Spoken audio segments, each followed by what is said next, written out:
really, but I bought a studio over there off what is it, Huff Road somewhere, and set up shop, and next thing you know, I just said, let me dig in and do what I do. You know, I had a pretty solid brand already, so it wasn't like I was just starting from scratch. You know, we'll get into that too. You know, as far as artists, you really want to build a brand, you know, because this is where I think a lot of artists go wrong. They start painting, and you might be talented, but if you don't have a system in place or a brand in place or a way to identify your work to the public out there, you kind of get lost in the sauce.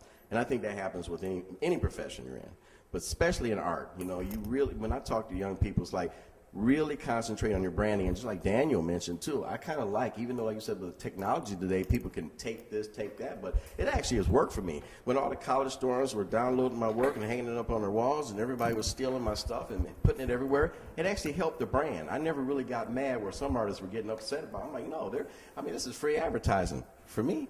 You know, so the more and more my work got out there, it just really started taking off. So now my work has gotten all over the world now, and I was like, wow, this is pretty cool. I mean, we might lose some of the financial opportunities, but still I'm in control of it, you know, and I know how to get the money when I need to get it the real way. And so now, I work with a lot of artists. Now, the strangest thing happened, too. Now, I answered a Craigslist ad, something I don't really ever do. When I first got down here and the guy was looking for a rock and roll artist, I had to answer because that was just unique right there. That doesn't happen every day.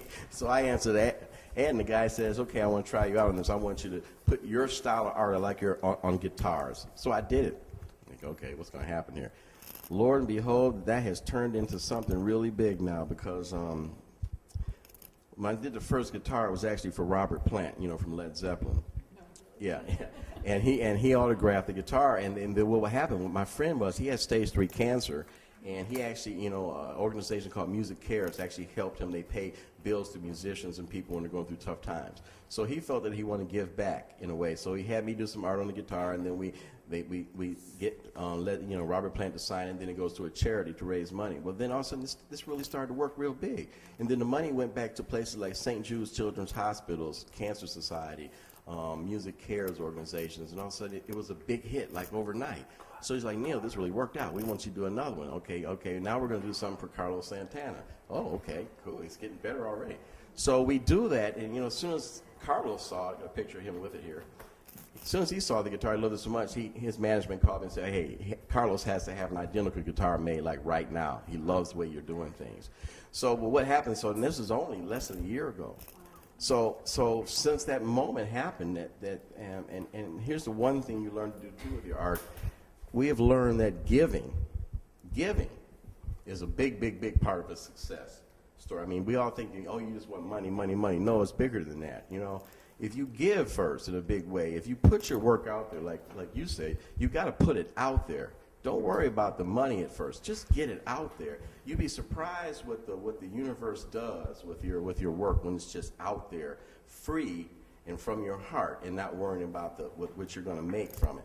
Now, every artist has come to my agent now. I got an agent now through this to have my artwork put on their guitars now. I mean, the last was like I did 2 guitars for Paul McCartney for the Grammys.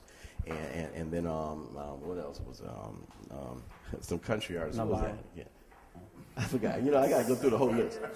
No, I'm working on Ted Nugent right now, his crazy self, you know. Vince Gill, you know, that's who it was, Amy Grant, people like that. So it just started building and building and building. So now we've raised over $100,000 just in charities in less than a year already.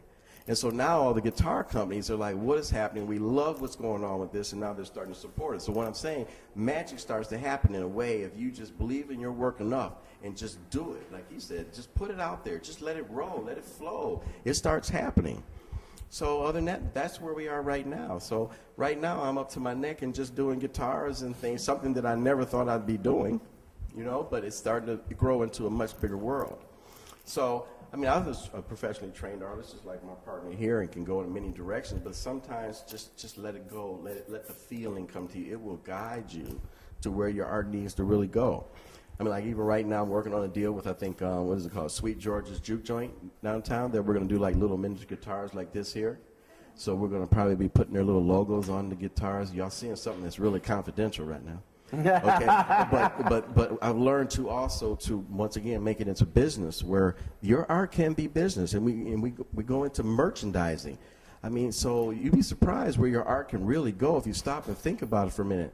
There's a lot of things out here, and like I said, the world's moving so fast with the technology, but your art can be placed on all these new areas these days that the kids will love and people love, and technology now, like I said, posting things on Facebook and Twitter and all these things now, it really brands you, and people start to follow you, and you get a buzz behind yourself, and things really start moving a little faster than usual. I mean, I'm an older guy, and I didn't think it was going to be like this. My kids laugh at me when they say, "Oh, Dad, you finally know how to do a little social media, huh?"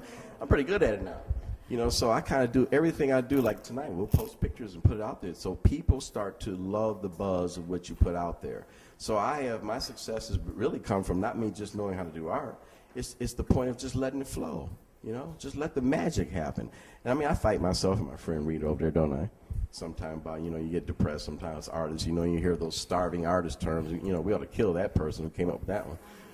But they should have never done that. But, well, I want to not cut you off, but, we got to keep it moving. Oh, yeah, I'm running. One of the things that I want to point out what he said is that he answered a Craigslist ad. How many of us have looked at Craigslist and seen the opportunities that are on there? How many have responded to some of these opportunities? And half of them are junk. Yeah. Yes. Junk, yeah. Yes, it is. But that's just in general online. You're gonna find people trying to scam, people trying to find ways to use somebody else's stuff and so on. Yes, but let's not let go of those opportunities. Let's not ignore those opportunities that some of them may be legit. You're just gonna have to make a move. You're just gonna have to figure out for yourself, okay, what's the next step? And any of our careers right here has not been in a linear way. It's always, you could do one thing and then you find out there's somebody else doing something else, or there's an opportunity on this way, and then you make a move on that. And you keep moving around till you find your place. And that's the key, to keep trying, keep moving, and keep doing something that's gonna get you to where you feel comfortable and then you feel happy that you're actually doing your art. Anything you'd like to add? Wow. I mean, there's a lot of things to add. I'm trying to think from what perspective. Well, one thing that I usually say, matter of fact, there was a group of kids that just came to Turner Studios recently. So a lot of times that happen, like they come toward the studios and stuff. And what I kind of come to learn that I emphasize to them more so than whatever it is that they're going to do is thinking about the circle of people around them. Because a lot of times you don't realize the people that you call your friends are the same ones that are chipping away at you, that are like basically stabbing you. You know what I mean? And it's like, but you may not realize it because, that's my boy, it's my such, but at the same time, they're really like silently, shaking your hand from the left, giving you these compliments from the left rather. Or, you really have to think about, are the people that are around you, do they support your dreams and your visions? Do they say, "Oh man, that's great work," and they want to see you success? They want to see you reach this point of success, like non-jealous, without jealousy. Like they really want you to be successful, because there are those who say, "Oh man, you still trying to do that art thing," or yeah, man, you've been at that for a long time, and it's like, I might be at this my whole life. So what? You know what I mean? Like that's the arts. I mean, Norman Rockwell, I think from what I read, he died at the canvas.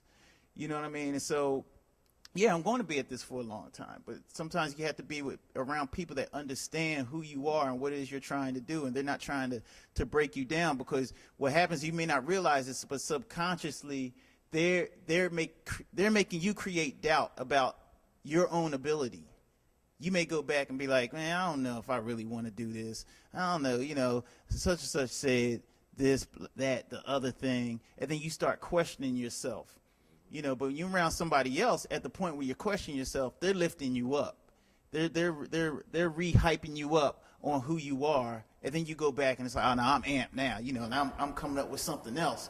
You know what I mean? So that's the main thing that I say to like a lot of young people or just anybody that's aspiring to go this direction. And I've experienced those things. I've experienced those things myself, in life, where it's like I had to reassess and reevaluate the people around me, because with what I do, there's that perception of, oh, well, you did this, you did that, or you think you're this, or you think you're that. And I was like, no, you think I'm that. I don't think like that. It's like I know everything that I had to do in order to get, like when I went to L.A., I knew, it's like I could have been in a position where my whole family was homeless. So, I had, it's my ex-wife at the time and my 2 sons, and I was in a position where I think I was down to like $100. No, it's like I'm in L.A., and it's like, what am I going to do? I'm doing all these tests and all the, I was doing tests for Family Guy, Simpsons, Godzilla show, Men in Black cartoon. And it's like a job. It's like you come in, you got to do storyboards, character designs, and all that stuff for hours, or they'll send it to you. You got to finish it and get it back to them, and then they'll let you know if you got the job or not. So it's like working a full job, but you're not getting paid. And it's like that, because there's so many people in LA trying to get these jobs. So it's just like, man, what am I going to do? So I pawned a lot of my stuff. I got rid of my music equipment. I was trying to figure out, man, what am I going to do? Did I make a wrong decision coming out here? Because in New York, they offered me a full-time job at MTV Animation. I said, nah, I want to go to LA, man. Get sunshine, land of milk and honey. That's what I'm hearing. I want to get some of that. But then when you get out there, you realize, like, yo, what's all this? But suddenly when things turned around, like the day that I got a phone call from Sony Animation, they called me the same day Klasky Chupo called, and next thing you know, there's like a bidding war for everywhere I go, I see his brand, I see his signature, I see somebody talking about him. That starts to translate to more success. Okay. No, go ahead. You got something to say? Go ahead. I wanted to open. I pretty much thought that was pretty much. Who got a question? Mm-hmm. This is a doing that I found myself in my own painting and illustration business.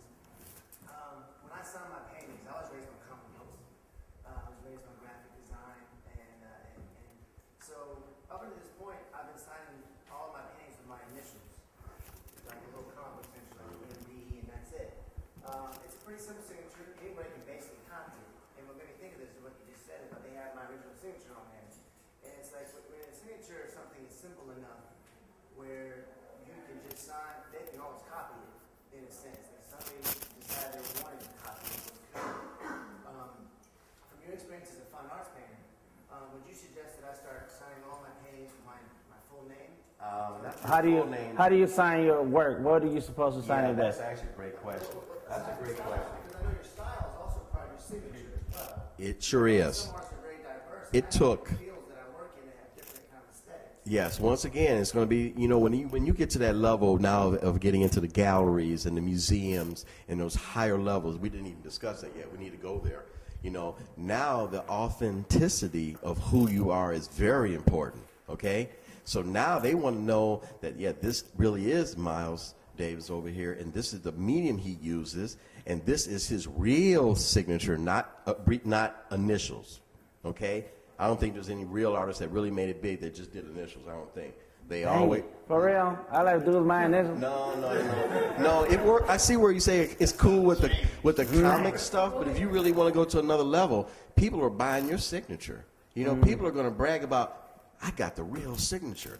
That's like if you walked around and somebody said, hey, I just met Miles, man, and you just signed their T-shirt on the back. They want the real signature. They don't want initials. Because like you said, anybody could do that initial thing. Yes. Oh.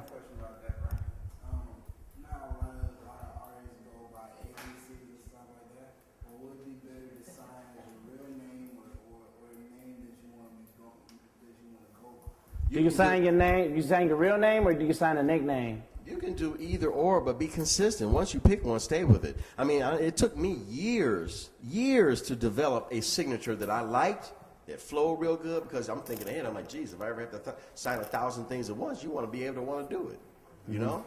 And it's got to all look the same when you're doing it, because people they're really watching that stuff. They really, really are watching that kind of thing. What say you, Dawud? I always, I always use my actual name. Now, I had a name change. So, like the work that you're looking at, the books I was passing around, are they still circulating? They're in somebody's bag. Pocket, right? They're in somebody's bag. You got the scanners when But you know that those books, you know, they have my previous name, well, pretty much all my works prior to, but I just stayed consistent. I mean, once I changed my name, it was official. It wasn't like I just told people on the street I changed my name, but it was still officially David Sim. I went through the whole name change process. It's all legal, so I keep it all consistent. I mean, when I sign my name, I mean, I'm not in the fine arts arena. I mean, eventually I like to see myself go that way where I may have to, you know, acclimate myself and adjust myself to that arena. But right now, when I sign my name, I just put copyright symbol, sign my name, and a lot of my name kind of reflects that whole graffiti culture because that was kind of like my style. So, and I just like, I mean, that's now my hand style. So, but people recognize it. You know what I mean? And it's consistent every time I do it. Okay. So, we got a question right here. Hold on. Oh, I'm sorry. What was your question? When you work, how do you keep going? Like sometimes when you know you don't want to. When you don't want to, you know you have to produce. How do you keep going? Okay, that Switching, kind of switching gears.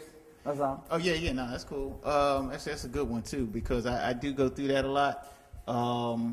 Because to me, like with what I'm doing, I'm an entrepreneur and I have a full-time job.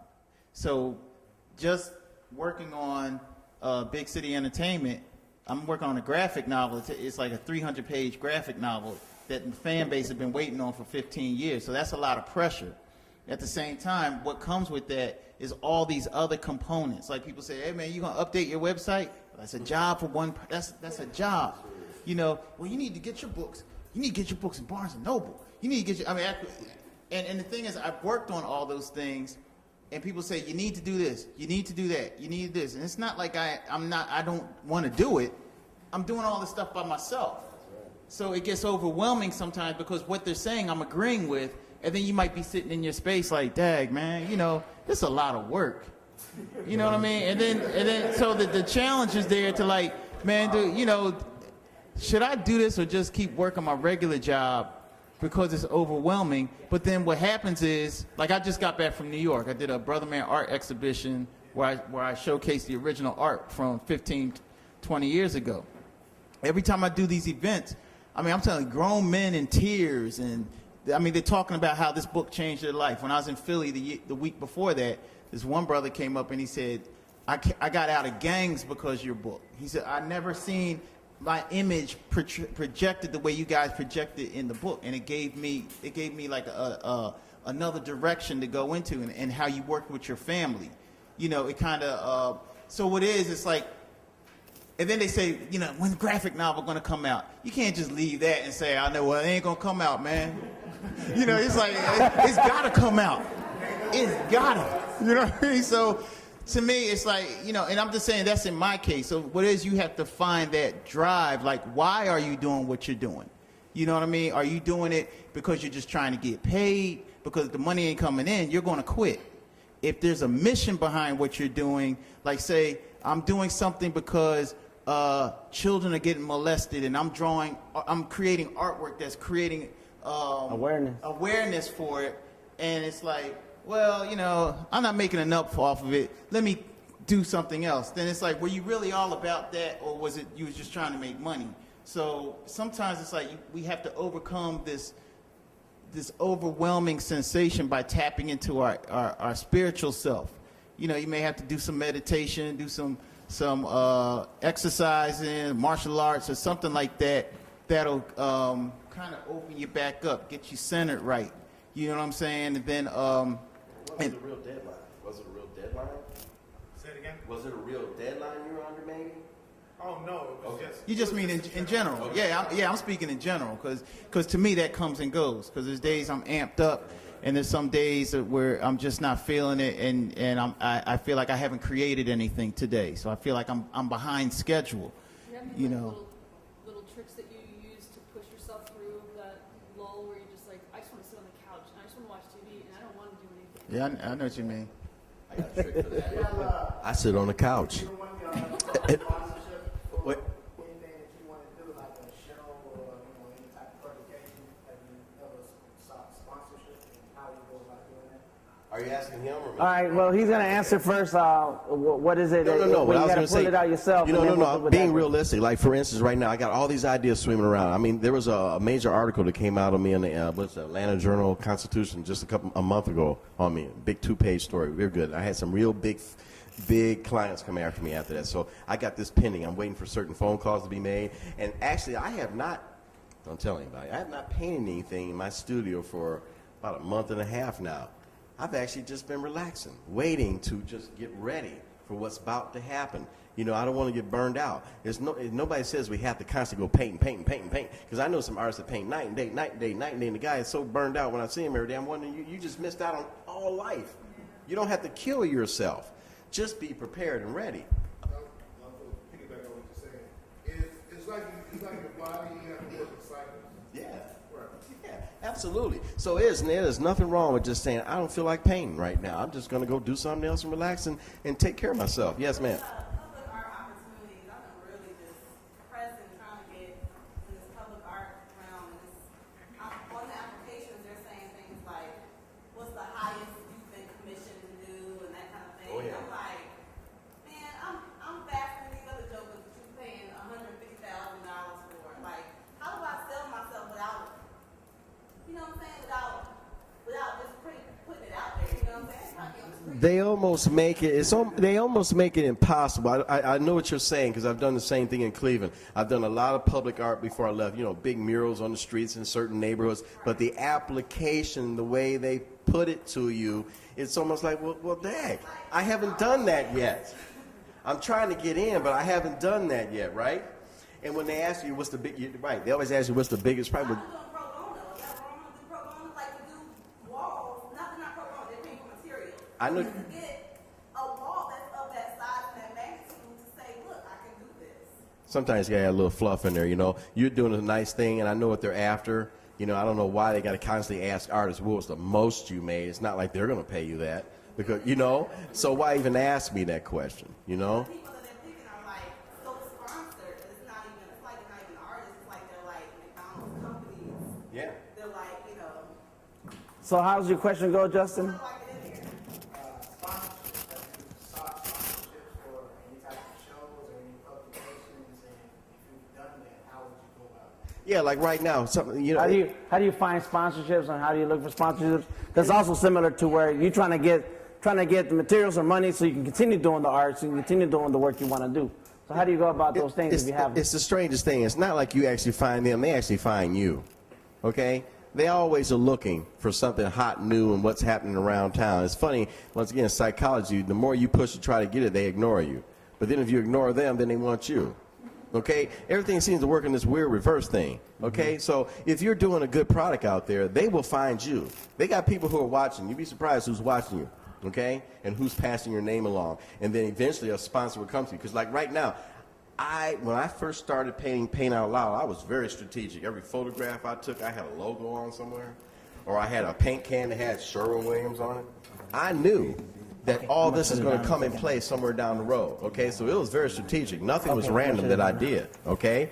And then right away, art companies like Utrecht you have here, they have that in Cleveland too. When I first started this, I had a Utrecht t-shirt on. Next thing you know, the manager called me and said, we want to sponsor you, get behind you. We want to give you free materials. We just want our name there. Because that's what they want. They will come find you, okay? Same with Sherwin-Williams. Even though I sent a big package to Sherwin-Williams Corporate that's in Cleveland, they have not reached out to me yet. But I know eventually they will, or I'm going to change my paint brand. And with that, I'm serious. We got to play the same game. go ahead. Say the last few words. Oh. Because people, record it and all, because people are name checkers. You know what I'm saying? That's right. Right. It's kind of like, if anybody studies war tactics, it's kind of like Hannibal. A lot of wars Hannibal fought, he beat his opponents without actually fighting because he would play drums in the mountains ahead of everybody. So when they heard the drum, they thought God was falling. That's how you have to be. Have your accolades already ready and recorded in different areas. Once they see that, they'll give you the contract. Also do a little research, find out what department's holding, and invite them out. All right, at this moment, I'm going to take a break, a short break. Anybody who wants to stay can stay. I only ask these artists to stay here until 9. So we're going to stay until we want to stay. But I want everybody to give a hand to Neal and to Dawud.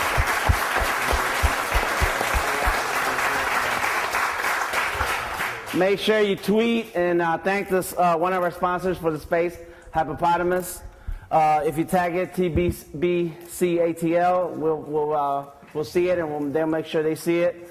RouteTV.com is still streaming this live. And even though after we pass the 9 o'clock hour, we don't care. I don't care. The space is here. I'm the one who's supposed to lock up. So if we stay here to whenever, we stay here to whenever. My wife is being very patient. And I want to make sure you remember the Black Book Conversations. This is the first one of many. Please let us know if you tweet and let us know a question.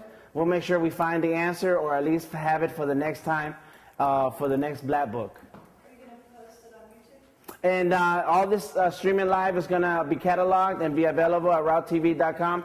And once it's available, we'll make sure we post it on our site. So make sure you can check on the resources and everything that we have online. And Dawud's about to step out. Thank you very much, Dawud. Yeah, thank you. All right, thank y'all for having us. You can stay. You don't have to go anywhere. No, they got to move, man. Yeah. Stretch it out.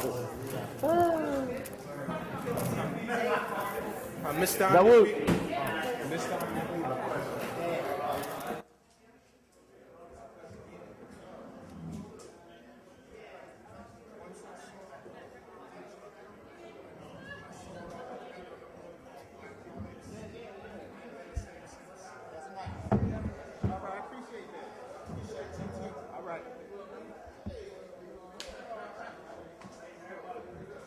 So, Mark, you said you want to get the number 3?